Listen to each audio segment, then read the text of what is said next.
What's good, everyone? OJ here. Welcome back to another video. Today we've got a lot of different information across the board, so let's go ahead and get right into it. And we're starting off with a little bit of a surprise, a JRPG surprise for the Switch, and that is The Legend of Heroes Trails of Cold Steel 1 and 2 are officially coming to the Nintendo Switch, but there hasn't been an English localization confirmed yet. But this gets a little bit interesting here. So, Clouded Leopard Entertainment will release the Switch versions of the Falcom developed The Legend of Heroes Trails of Cold Steel and The Legend of Heroes Trails of Cold Steel 2 in summer 2021 in Japan. The companies announced. Now, each game will support Japanese voiceovers with Japanese, Korean, and traditional Chinese language options. Now, for Asia, Clouded Leopard Entertainment announced a more specific release window of June 2021 for The Legend of Heroes Trails of Cold Steel and July 2021 for The Legend of Heroes Trails of Cold Steel 2. Now, at this point, it is unknown whether the Switch versions of the games will launch in the West. Clouded Leopard Entertainment has previously announced its own PC ports of the Legend of Heroes Trails of Cold Steel series that only supports traditional Chinese, Korean language options and are not associated with the existing ports by Western publishers Xseed Games and NIS America. Now, The Legend of Heroes Trails of Cold Steel first launched for the PlayStation 3 and the PS Vita in September 2013 in Japan, December 2015 in North America, and January 2016 in Europe, followed by PC in August 2017 worldwide, and the PlayStation 4 in March 2018 in Japan, and March 2019 in North America and Europe. The Legend of Heroes Trails of Cold Steel first launched for the PlayStation 3 and PS Vita in September 2014 in Japan, September 2016 in North America, and November 2016 in Europe, followed by PC February 2018 worldwide, and the PlayStation 4 in April 2018 in Japan, and June 2019 in North America and Europe. And the reason why I went over all those different release dates and everything like that and release windows is to show you guys that this game is a bit of a mess. This game, when it comes to, or not this game, but this series, when it comes to localizations and when it comes to Falcom and what they do, this game or this franchise is all over the place. You will have really late localizations. You'll have other companies handling them. You'll have some companies handling one version, other companies handling the other versions of the game. It's kind of all over the place because Falcom is such a small company, but they have a growing demand for this style of game, but it's very risky for them considering the cost that's associated with distribution and cartridges and publishing and all that. It gets really expensive for super text heavy / audio dialogue heavy games like the Cold Steel franchise. So I can understand a little bit from Falcom's side what's kind of going on here. But I do think that eventually, whether it's Nippon Ichi Software here in America or it's Xseed, Marvelous, somebody's going to be picking up these Switch versions now that they're actually going to be ported over, right? Clouded Leopard has the ports done, which we didn't know that these games were done at all on Switch. All we had was the third game, which did really well. People bought it, people liked it. It performed well in terms of the game itself. And I do think that now that we actually have Switch versions done, there will be something between Falcom, between Clouded Leopard, between, Xseed, or between, somebody else that can handle the Western side of it to get some release dates for 1 and 2, because that's the one thing that's missing. I mean, we have 3, which is great, but 1 and 2 would be fantastic, and 4 is coming next year as well on the Switch and PC for Western audiences. So it's going to be one of those things to where eventually we'll see it. We didn't know if we're going to get the first and second one, but I always had a feeling in the back of my mind that it would happen at some point, considering the third one was coming, the fourth one was coming, and somebody would get the first 2 done with the insane sales of the Switch in pretty much all regions, whether it's Asia or Japan or Europe or North America. The system is just doing extremely well and will continue to do so because of the price and because of the catalog of games on there. So I figured it'd happen at some time. So I figured it'd happen at some point, but now we actually have a confirmation of Switch versions existing, and hopefully we get a localization announcement sometime this year or maybe early next year. So what are you guys' thoughts when it comes to The Legend of Heroes 1 and 2 coming over to Nintendo Switch? Let me know in the comment section below. All right, now moving on to the next topic here, guys. We have a lot of information for Final Fantasy 16. So I haven't talked about this game too much outside of my live streams. I don't think I've done any dedicated videos on it. We don't have too much information, but there is quite a number of different things, from key artwork, setting, main characters. There's just like a lot of stuff here, plus the teaser website as well. So I'm not going to go over everything just because there is a ton of stuff here, but I kind of wanted to just talk about Final Fantasy 16 and some of the stuff here. So the key visual looks really cool. Obviously you have kind of like a dragon type of setting, very medieval-ish fantasy type of setting, which is good. It's called Final Fantasy, so it makes complete sense there. But I wanted to go over who the protagonist is and kind of my thoughts on the game, what we've seen so far. So the protagonist is Clive Rossfield, and hopefully I'm saying this right, guys. I might pronounce some of these names wrong, so bear with me here. And on a dark and dangerous road to revenge. So it looks like it's a revenge story. Those are the best, right? Shout outs to The Last of Us Part 2. So Final Fantasy 16 brings players into a world where icons are powerful and deadly creatures that reside within dominance. A single man or woman who is blessed with the ability to call upon their dreaded power. The story follows Clive Rossfield, a young man dedicated to mastering the blade, who is dubbed the first shield of Rosaria, and tasked to guard his younger brother Joshua, the dominant of the Phoenix. Unexpected events set Clive on a dark and dangerous road to revenge. So maybe his brother gets the gets whacked or something like that. It seems like it. Maybe something else happens. So it's called Valisthea. I think that's the name of the land. It's called a blessed land, or a land blessed in the light of mother crystals. So this land is studded with mother crystals, glittering mountains of crystals that tower over the realms around them, blessing them with either. For generations, people have flocked to these beacons to take advantage of their blessings, using the ether to conjure magics that let them live lives of comfort and plenty.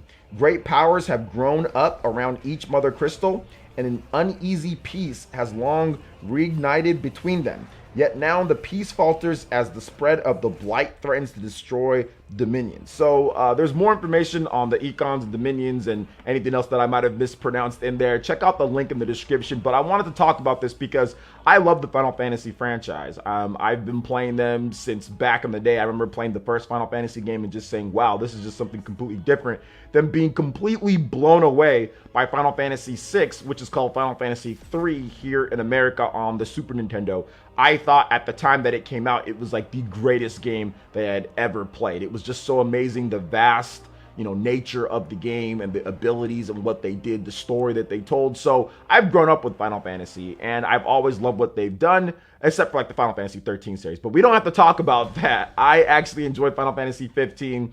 I enjoy Final Fantasy 10, I enjoy 11, I enjoyed like a lot of them. I enjoyed 12 was really good. So 16 is looking to be right in the line so far from what we've seen.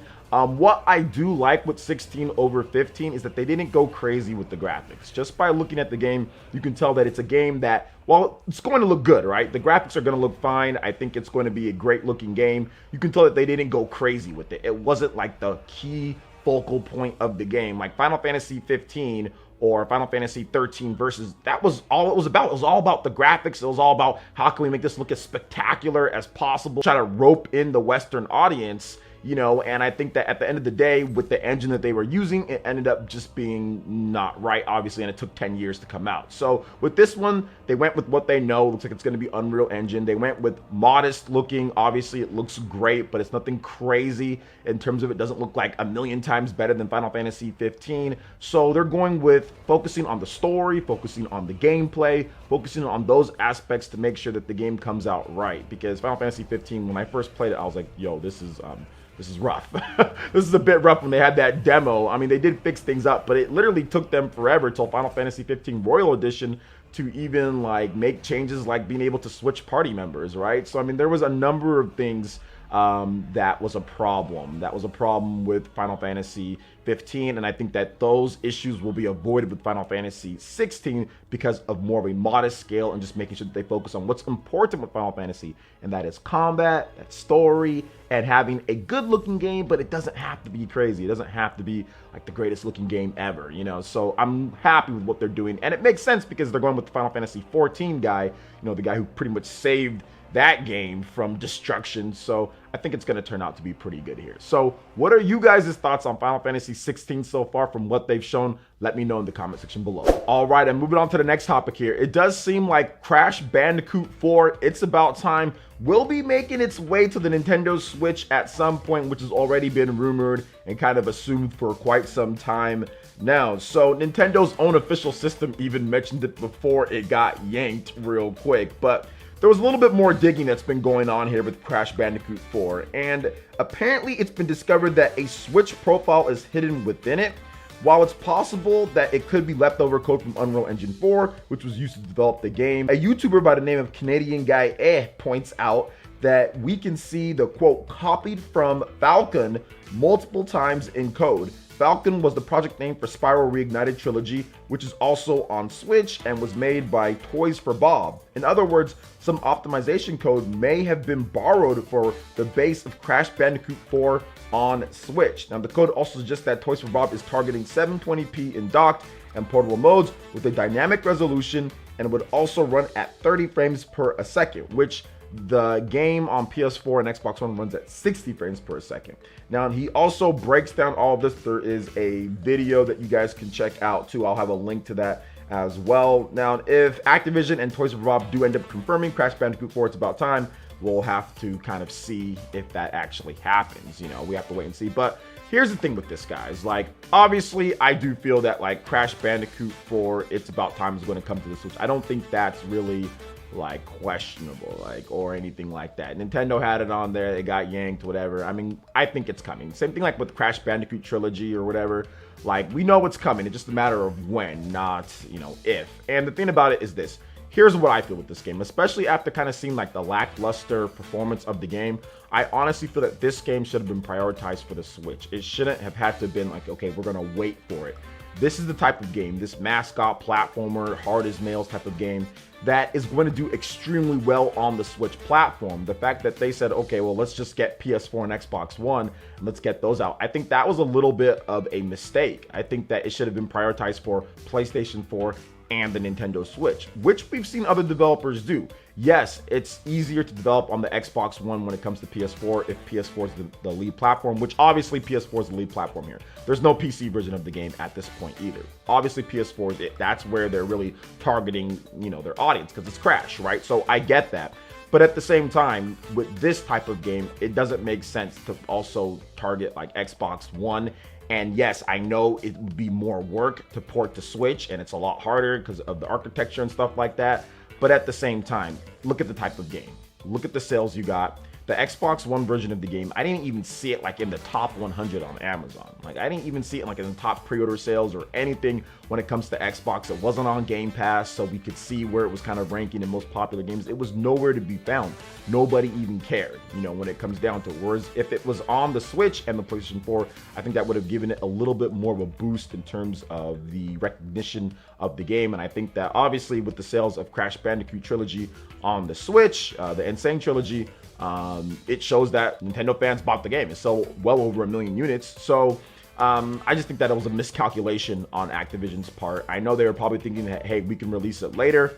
And I think it'll still do well. Once we finally get the confirmation, I think it'll do well. But I think it was a miscalculation to not release it day and date with the PlayStation 4 version of the game. And I think that they might have lost out on some sales because of the waiting, and now we have other games being announced, a lot of stuff coming. So if this comes next year, I mean, there's a lot of games already lined up for Switch, so we'll see how it does. We'll see the price of it. I mean, it's already dropped down, or it's going to be dropping down for Black Friday and stuff, so we'll just see how it ends up doing. But I think that it was a mistake to not have it and not just kind of bust it and get the Switch version ready and prioritize the Xbox One over it. I think it was a mistake, but who knows? We'll have to wait and see on that one. So what are you guys' thoughts on this when it comes to Crash Bandicoot 4? It's About Time, potentially coming over to Nintendo Switch. Let me know your thoughts in the comment section below. All right, I'm moving on to the final topic here. It looks like we have a leaked data mine of more major cloud games coming to the Nintendo Switch. So for those who don't know, recently Control Ultimate Edition got a release on Switch in the most recent Nintendo Direct Mini, which was, I guess, kind of cool. I'm not big on cloud games myself, but cool for those who want to try out a game that normally probably isn't going to be running normally on the Switch, right? So we have that. Then also Hitman 3 also got announced as well. So it seems like the next big game that could be announced would be Resident Evil 3, the cloud version, because it was data mined in the Control cloud version website, which is very interesting. So there is a deleted archive of it, or deleted images and all that stuff like that from there, but it was found out that Resident Evil 3 was there. So here's what we do know, guys. This is the first time that Nintendo of America, or American or English speaking, can be able to play cloud games on the Switch. Now in Japan, where internet is much more stable and faster in more areas, they have Resident Evil, I think it was 7, Resident Evil 7, and they had Assassin's Creed Odyssey, 2 cloud games that you could play. Now you could have a Japanese account and try, but from what I understand, it didn't really work too well from people here. Some people it worked well, some people it didn't. Now I personally tried out the Control Ultimate Edition, the cloud version, and I have a video that's going to be up at some point. It's either today or tomorrow, so look out for that. Make sure you follow me on Twitter and everything like that for updates and bell notification, all that good stuff. So I tried it out, and I have a really fast connection, so I mean, it was okay. You can tell there was a little bit of compression. It wasn't necessarily having like the best graphics because they were trying to make sure the Control things, it was the first day. It could improve over time. They could give it a little bit more, right, because it's based off of your internet connection, but of course they have like server sizes and bandwidth and all of that. But it ran well, it ran okay, played smooth. You know, my connection was smooth enough for it. So I'm not, like I said, I'm not a huge fan of these cloud stuff, but if Resident Evil 3 comes over, I mean, it's a way for people to play the game.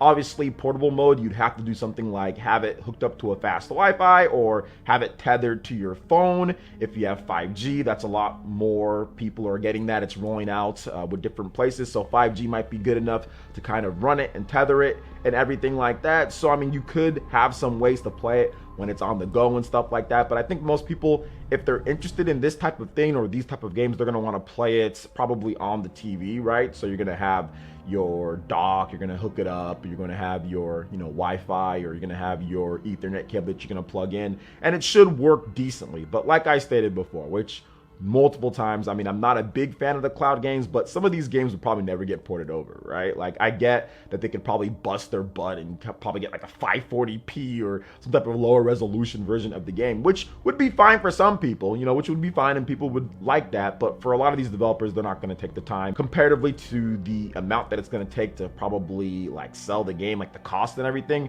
So this is a much easier and better option for them, and it gives the option for people to play it if they want to.